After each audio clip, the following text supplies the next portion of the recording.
करने वाले हैं जसोल की माता रानी भटियाणी के बारे में। मेरी ओर से की गई ये चर्चा आज की माता रानी भटियाणी के चरणों में एक छोटा सा नमन है।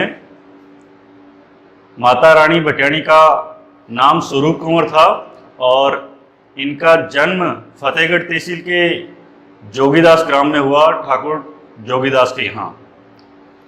ये जोगीदास गांव जो है जैसलमेर जिले के अंदर आता है और इनका विवाह जो है मालानी के जो राजधानी थी जसोल गांव, जो आज भी मौजूद है, जसोल गांव के राव भारमल जो थे उनके पुत्र थे राव जेतमाल, और जेतमाल के उत्तराधिकारी थे राव कल्याण सिंह।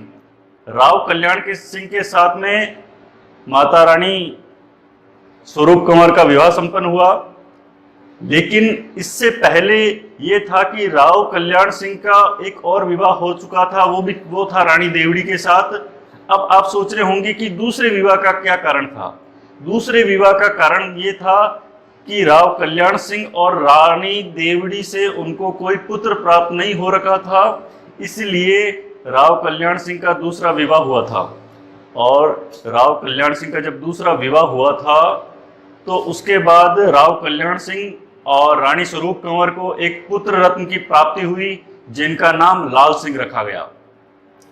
और धीरे धीरे ये देखने में आया कि राव कल्याण सिंह की पहले की पत्नी रानी देवड़ी को किसी न किसी नाम से ईर्ष्या होने लग गई कि धीरे धीरे मेरा इस रियासत के अंदर, इस राज्य के अंदर मेरी जो महत्ता कम होती जा रही है और रानी भटियाणी की ज़्यादा हो रही है, क्योंकि उन्होंने राज्य को उत्तराधिकारी दिया है। और इस कारण से ये ईर्ष्या बढ़ती गई। जब रानी स्वरूप कंवर को इस बारे में पता चला तो उन्होंने अपनी जो बड़ी रानी थी रानी देवड़ी जी, उनको ये कहा कि आप किसी प्रकार की चिंता मत कीजिए, मैं जिस तरह से आपको माता की भक्ति के बारे में बताती हूँ, आप माँ जगदम्बे की उस प्रकार से सेवा कीजिए, आपको भी एक पुत्र रत्न प्राप्त होगा। और रानी स्वरूप कंवर के कहे अनुसार जब उन्होंने माँ की भक्ति प्रारंभ की तो उसके फल अनुसार उन्हें भी एक पुत्र रत्न प्राप्त हुआ जिनका नाम प्रताप सिंह रखा गया। समय बीतता गया। कुछ वर्षों पश्चात ही रानी देवड़ी के एक दासी हुआ करती थी, जिस तरह से रामायण काल में कैकेयी की एक दासी थी मंथरा, ठीक उसी प्रकार वो जो दासी थी, उस दासी ने रानी देवड़ी को भड़काना चालू किया कि आपके पुत्र प्रताप सिंह तो छोटे हैं, लेकिन स्वरूप कंवर के पुत्र लाल सिंह बड़े हैं, इसलिए उत्तराधिकारी तो उन्हें बनाया जाएगा, वो शासक बनेंगे, आपकी महत्ता धीरे धीरे कम हो जाएगी।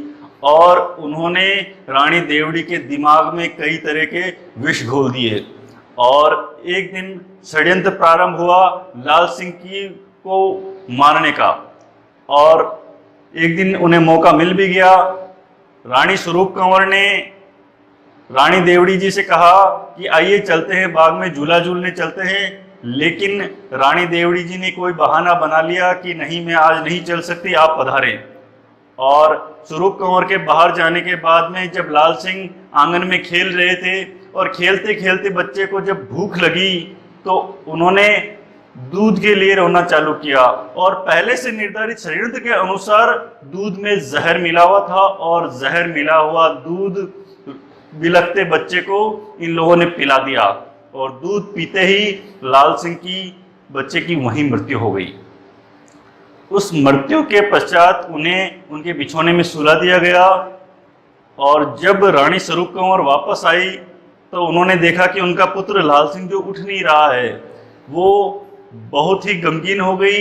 और जब उन्होंने उसे उठाने का प्रयास किया तो उनके पीछे की तरफ उन्हें के हाथ खून से लाल हो गए, और उन्हें पता चल गया कि उनका पुत्र लाल सिंह अब जीवित नहीं बचा है। और अपने पुत्र के वियोग में उन्होंने भी अपने प्राण त्याग दिए। जब राव कल्याण सिंह बाहर से आए तो उन्हें जब इनकी मृत्यु का समाचार मिला तो वो बेशुद्ध हो गए, उन्हें हाथों हाथ रणिवास भेज दिया गया, और उसके बाद में इनका दाह संस्कार किया गया। दाह संस्कार करने के बाद में किसी पत्रवाहक को भेजकर गांव जोगीदास, ठाकुर जोगीदास के पास भेज दिया गया कि आपकी पुत्री का देहांत हो गया है। लेकिन ठीक उससे पहले ही जसोल गांव में जोगीदास गांव के दो दमामी या मांगणियार कह लीजिए, वो दोनों आप पहुंचे थे घूमते हुए। उन्हें पता नहीं था कि उनकी बुआ जी का देहांत हो चुका है, और उन्होंने कहा कि हम जसोल गांव के अंदर गांव जोगीदास से आए हैं, हमें हमारी बुआ से मिलना है। और वहां बैठे कुछ लोगों ने यूं ही मजाकिया लहजे में बोल दिया कि अपनी बुआ से मिलना है, स्वरूप कंवर से मिलना है, तो जाओ शमशान में, वहां जाके मिलो।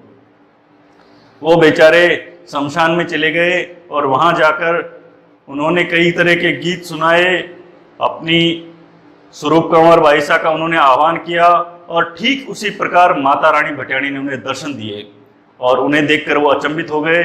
उन्होंने एक कंगन और कुछ चीज़ें थी सोने की जो उन्हें भेंट की, और भेंट करने के पश्चात वहाँ से अदृश्य हो गई। जब वो दमामी वापस जसोल के ठिकाने में पहुँचे तो उन्होंने बताया कि हमें बुआ जी ने दर्शन दिए और हमें ये चीज़ें हमें प्रदान की है। तो लोग अचंभित हो गए। जब 4 दिन बाद में कई तरह की इस बातें पूरे जसोल में प्रचलित हो गई, और राव कल्याण सिंह को जब ये बात पता चली तो वो हाथों हाथ गांव वालों के साथ शमशान में पहुंचे, और वहां देखा कि एक सूखी सी खिचड़ी थी, वो अच्छी तरह से हरी भरी हो गई थी, और उन्होंने माता रानी की भटियाणी के बारे में उन लोगों को पता चल गया था। राव कल्याण सिंह ने तुरंत वहां पर गांव में नदी के किनारे माता रानी भटियाणी का भव्य मंदिर बनवा दिया, और आज माता रानी भटियाणी राजस्थान के घर घर में, भारत के घर घर में पूजी जाती हैं, और उनका पूजा निरंतर किया जाता है, और सब लोगों पर माता रानी भटियाणी अपनी कृपा बनाए हुए है। मैं ऐसी माता रानी भटियाणी के चरणों में मेरा नमन। जय माता जी की साथ।